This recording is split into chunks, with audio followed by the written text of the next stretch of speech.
portals, use telehealth to talk to my doctor virtually, and manage my prescriptions online. I called the hotline and spoke to a real person who taught me the skills I needed. Call Link to Care WA at 866-757-1832 or visit linktocarewa.org.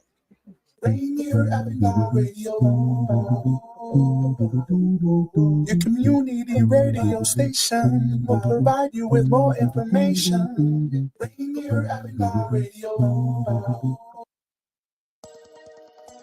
Welcome to a pivotal moment in the world of broadcast as we proudly present the Men's Mental Health Show featuring the renowned Larry Mabry in collaboration with the Maassen Group. This essential exploration of men's mental health wouldn't be possible without the invaluable support of RainierAvenueRadio.world. Now, let's dive into this crucial conversation with Larry Mabry and the Maassen Group. Your mental well-being matters. Here's Larry Mabry. Are we on? No, I don't hear anything. Hey, what's up? Hey, what's going on? Testing one. Just checking in. It's good to hear from everyone.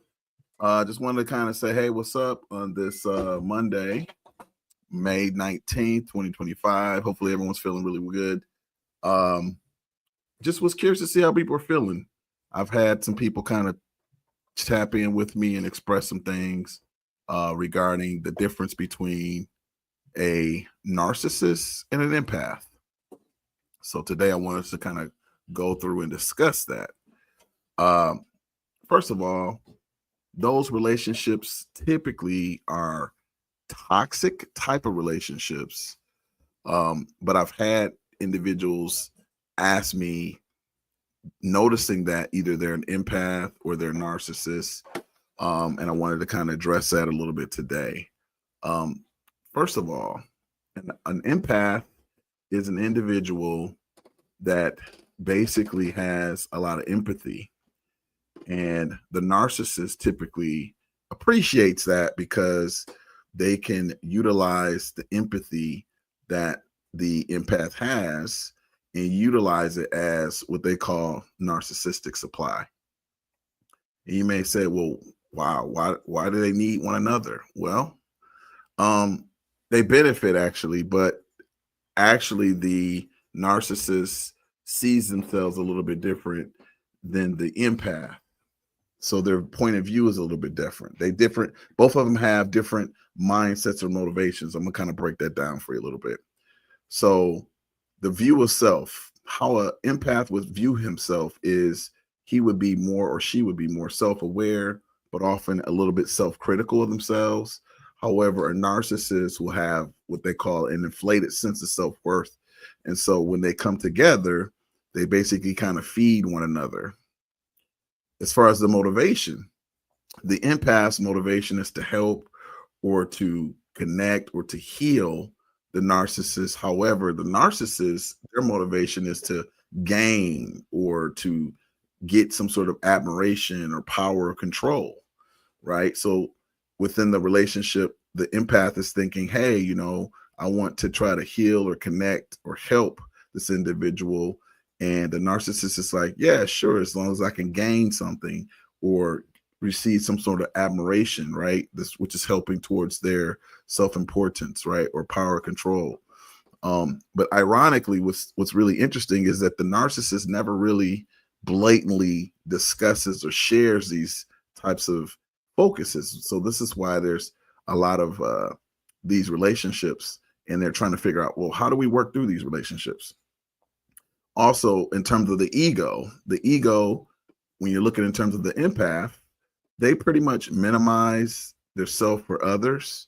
So I would say a lot of empaths have what we call people-pleasing type of tendencies, whereas the narcissist would elevate their self above others, right? And so if you have this combination where the empath is feeling like, oh, you know what, you're more important than me, then what's going to happen is the narcissist is going to just soak that up and say, okay, cool. I have this one person that's going to pretty much be my minion within the relationship. When we look in terms of responsibility, the empath sometimes can take on too much responsibility. However, the narcissist, they pretty much take more, well, they don't really take responsibility actually, but they end up doing what they call victimization or blaming others, which causes a problem. When we look in terms of emotional capacity, I would say the emotional intelligence of an empath is very high. They're very intuitive. However, for a narcissist, it's often selectively used or lacking. In terms of the compassion, I would say an empath is very deeply, instinctively empathetic, very compassionate. Whereas a narcissist also, you'll notice that they kind of perform or conditional, depends on the situation. In terms of guilt and shame, the empath would feel deeply, sometimes excessively, whereas the narcissist avoids, denies, or projects onto others. That's important. Projection, which basically they say that you feel this way, even though they may be feeling that way, right? In terms of the boundaries, this is the big thing. With an empath, typically the boundaries are a little bit too loose. Whereas with a narcissist, they're often too rigid or violating other people's boundaries, right? Which causes a problem. And so when you look at that dynamic between an empath and a narcissist, you can see if you're involved with a narcissist and you're empath, typically it may take you some time to kind of recover because of that dynamic. Unfortunately, it kind of trains your mind, right? It's like lifting weights.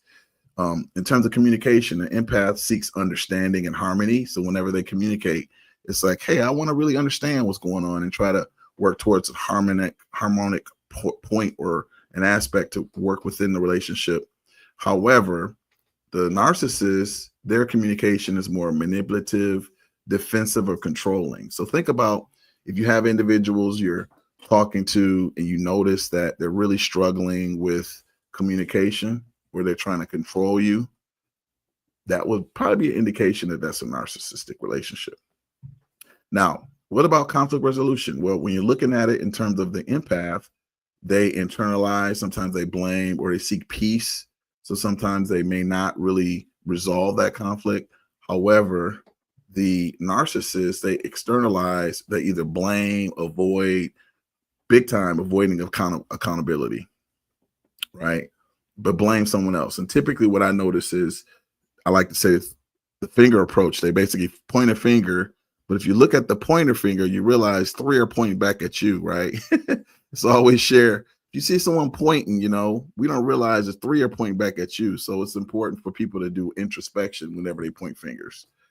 But that accountability piece is really tough for a narcissist.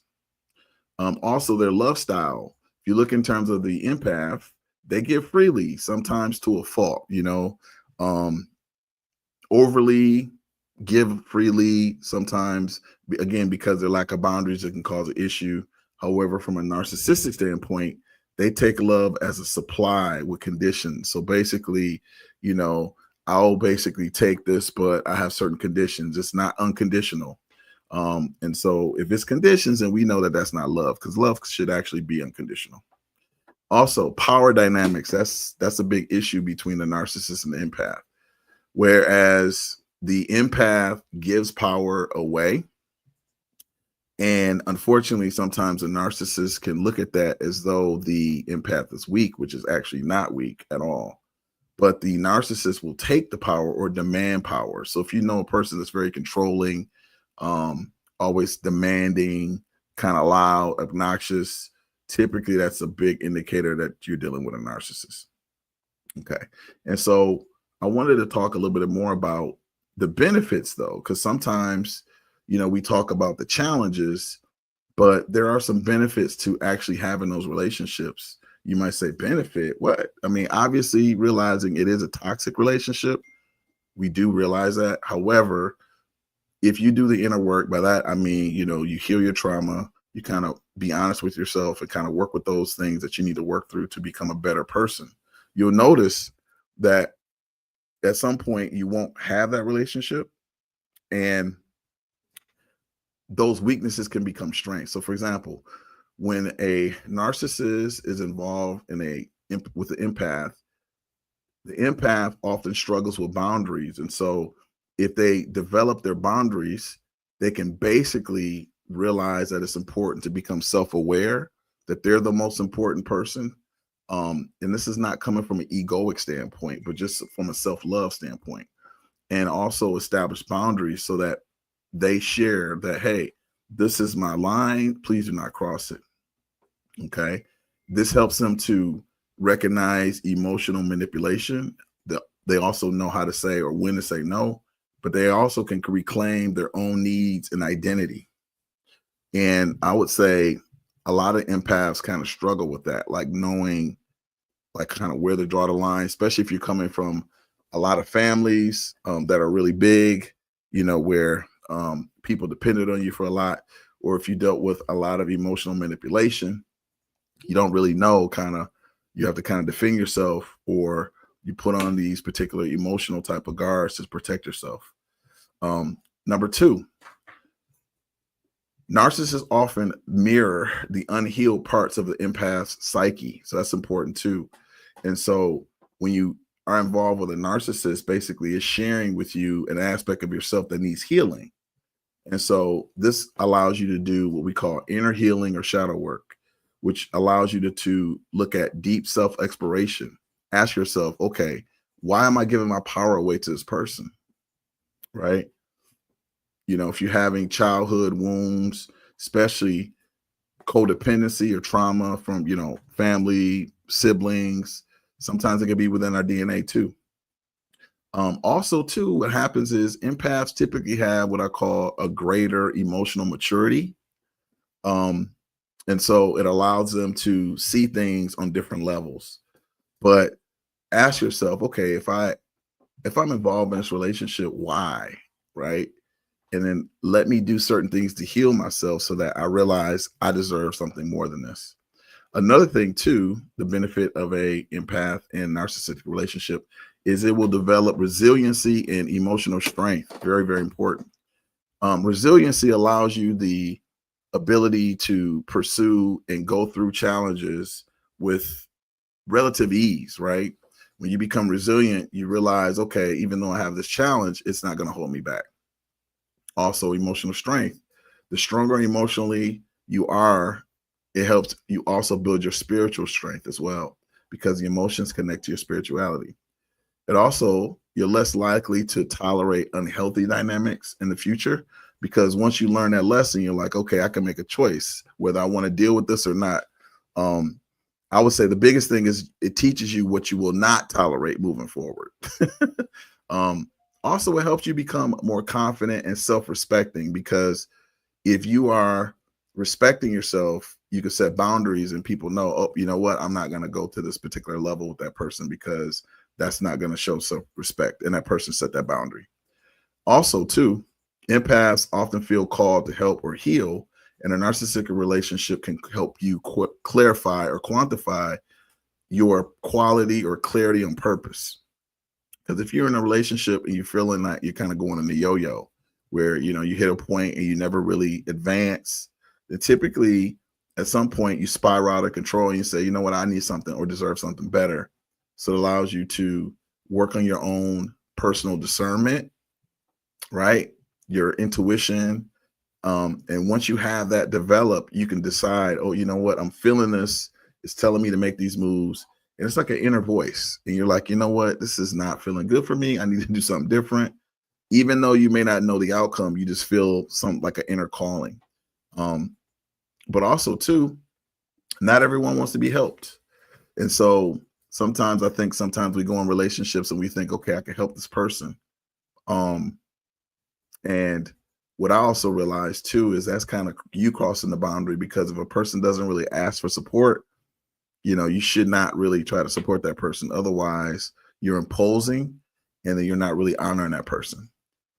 Also, too, what happens is it gives you a sharper focus on using your gifts in ways that create a reciprocity or healthy relationship, right? So, for example, if you are feeling some points or you're feeling a certain kind of way, and somebody comes up to you and say, hey, I really want to know your opinion on something. You're feeling intuitive, some things you can share, but because you're working on authenticity, you could tell them honestly, hey, this is what I'm noticing. And that individual that's helping you, that's going to be beneficial to them. Another thing that's important too is people kind of overlook this, but spiritual growth. You're right. So when you have that dynamic, that push-pull or narcissistic supply, empathetic type of vibe. It creates a push-pull, or you let go of people-pleasing, because ultimately you're in that relationship and you've learned to kind of please that person and kind of do what they want to do. But once you kind of go through a few cycles, you realize, you know what, I need to make sure I please myself at the end of the day, and get to a point where you just don't really care what a person thinks. I would say it definitely takes some time, not something that happens overnight. You have to practice pouring into yourself every day. You also tap into your own intuition and inner power. You're stronger than you think you are, but you won't know until you practice those types of skill sets to push you through. Also, too, I would say your life purpose. It helps you kind of connect with your life purpose. And you may say, okay, that's cool. That's the emotional side or the empath side. But what about the narcissist, right? What's the benefits that they get out of it? Well, from a narcissistic point of view, when they're involved with an empath, they notice that they get that constant validation, right? If you have someone in your field, someone next to you all the time, showing that they got love for you, that's that constant validation, which is kind of feeding into their ego. Also, emotional caretaking, because they're not handling themselves emotionally. You're giving your emotions to them. So it's like a parasitic type of relationship. Also, too, undivided attention. When you're in that relationship, you're always there. So they can always, get what they need to get from you because you're right there, right? Almost like a little dog. Also, number two, the benefit that a narcissist gets with an empathic relationship is control and power. The narcissist gains a sense of dominance, feeling like there's this high that they get, feeling like, okay, I'm over this particular person. I can pretty much force this person to do what I want them to do, right? There's like this energetic high that they get off of that. They also like to control the narrative, emotions, and decisions. So a lot of times you hear about gaslighting, or if someone says something positive about you, typically a narcissist doesn't like that because at the end of the day, in their story, they basically want to be the figurehead or the main character. So even though you're in their story, they see you more as an object in the story. They don't really see you as an actual person in the story. And so if people are showing you any type of love or support, you'll notice that a narcissist will pretty much kind of steal your shine or manipulate how people see you so that they can circumvent that energy and take it for themselves, right? And so a lot of times they may say negative things about you so that the attention is on them rather than you, right? And it's interesting because it's like in a narcissist world, because they have a low self-esteem, the fact that they put a lot of energy on you, it's like I started seeing it from a different point of view. So the fact that they say, you know what, I'm the main character in my story, but because I don't really see myself as a main character, I need to take away your shine to put it on me to make myself feel better. So a lot of times you'll hear a lot of negative things, gossips, people spinning stories. A lot of times it's coming from narcissists. So you got to be careful with that. Another quality that narcissist benefits from when they're dealing with an empath is they get to avoid self-reflection. And to me, that's tough. It's important to make sure you have self-reflection so that you can make the changes in your life. But with a narcissist, because they deflect and they put a lot of stuff on the person around them, they can avoid the self-reflection because it's never their fault. It's always somebody else. They don't take any accountability for their actions. They can also maintain their image of being right, always right, or victimized. It's so weird because I remember, I don't think I shared this before, but I had a friend of mine. We were together at a period of time, and she was definitely a narcissist. But I remember one time we were doing a little Netflix and chill and just kind of kicking it or whatever. And it was just me and her. We're just sitting there chilling, and all of a sudden, I think we're eating something. And I was like, I smell something. I'm like, man, what's that? And I was like, did you pass gas? And she was like, nah. And I'm thinking to myself, okay, it's just me and you here, right? Like, it's natural. It's no big deal. But she just held on to the fact that she didn't pass gas. And I was like, dude, like, it's okay. But I bring this story out because, for narcissists, because they have a challenge with vulnerability, anything dealing with vulnerability is like kryptonite for them. And so at that time, I was like, man, you can't be honest. Like, my family and I, we joke about poop jokes and stuff. I mean, it's like, I mean, it's a part of life, right? But at the same time, I was like, man, you can't even talk about that. Like, that's natural. And what was funny to me was at the time we were together for like 3 years. So I'm thinking like, yo, like at this point, we should clearly be able to talk about this. But it gave me a different perspective of her. And I realized that, she has some issues. But, it is what it is. But I had to let it go. But my point is they focus on what they focus on regardless, and they never let go. And anything dealing with vulnerability, they're going to avoid it or, project it on somebody else or spin it or whatever because they have this fear of dealing with vulnerability. Okay. Another thing, too, is they have this unconditional tolerance. So, for example, empaths often they're seen as the wounded child inside, and the narcissists, they want to help or fix them, right? But the compassion that the empath gives to the narcissist, what happens is they end up kind of excusing their bad behavior. So in that relationship, I let it go. But at the end of the day, we severed the relationship because, and some people will say, well, man, you let her go because she passed gas and she wasn't honest. Like, yeah, that's one part of it. But what I realized was if you couldn't be vulnerable for something like that, how could you see my vulnerability? And I realized I need to let her go. But also, too, they avoid consequences, right? And we know what I've learned is, take responsibility for my actions. And so if you're in a relationship where you want that mirrored back to you, where it's like, okay, I'm going to be responsible. I need you to be responsible. And then you have a issue where a person's not really taking responsibility, then to me, you don't really have a real relationship, because how can you grow if no one's taking accountability? Or if I'm expected to take accountability, but the person I'm with is not. So to me, that's not fair. So they're going to avoid consequences. And then they're going to feel like they needed repeated chances. And yes, okay, I think it's important to get grace, but at some point, again, you're going to feel used if you're like, okay, I've given you like 1,400 times. Like, at what point we're going to change this up? And then honestly, you can't grow, right? Relationship, you should be at a point where it's like, okay, this is the problem. Let's handle it. Let's move forward. But in a narcissist's mind, they never want to show their vulnerability. So therefore, it's like they don't mind arguing or going back and forth because it's more important to be right rather than have any harmony. Okay. So the narcissist benefits because the empath gives without demanding, they love without conditions, and they forgive without limits.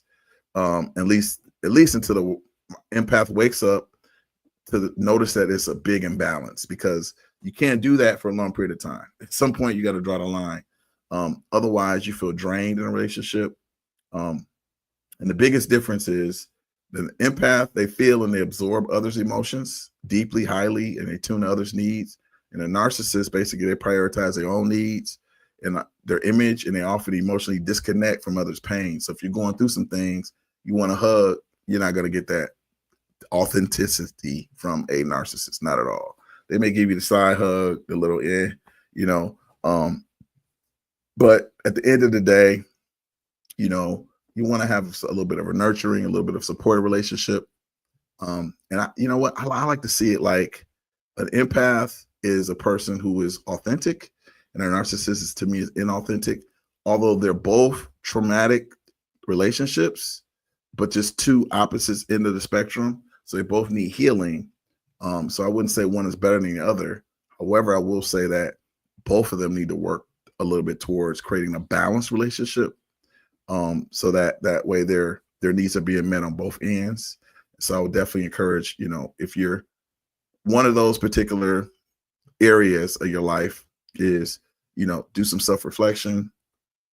Make sure you connect with someone like myself or another professional, right? So you can have those real conversations with yourself, but also do the heavy lifting. You might say, what is that? Well, big deal is that emotional trauma.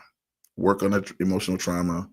If you're noticing that you're being controlled, or you're noticing that you're being triggered by situations, that is the inner work that's really going to help you tune that out, flush it out, clear it out, so that way you're more authentic with yourself. And sometimes you got to step away from society or people. Really, really important. Because while you're healing, everything is fresh. It's like getting a new wound or a new scab, right? You're looking out in the elements, and you don't want a lot of people around the scab so you can heal. And so typically you need to kind of go back, work on yourself, spend some time with yourself, connect with those people that are nurturing you, supporting you, giving you different phrases, different ways to resolve those challenges. And I like to say you have to kind of go into what I call the caterpillar phase, where you become a butterfly, which means you got to do some transfiguration, change some things up, and then come back out anew. And so it takes a little time. However, it's definitely necessary, can be done. So anyway, we're getting towards the close. Make sure you guys tap in for Better Together and Living Powerfully. She'll be coming on next from 6 to 7. And what did you guys think about our prior individual thought life, Brad? He shared some pretty cool things, right?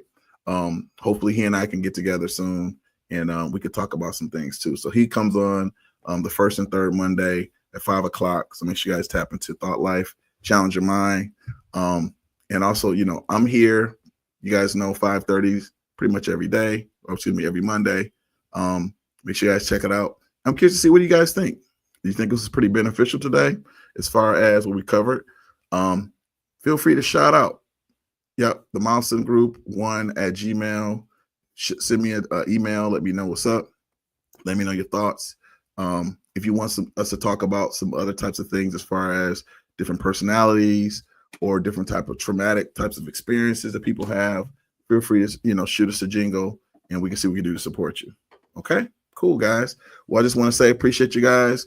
We'll see you guys next week on Memorial Day. Without further ado, peace.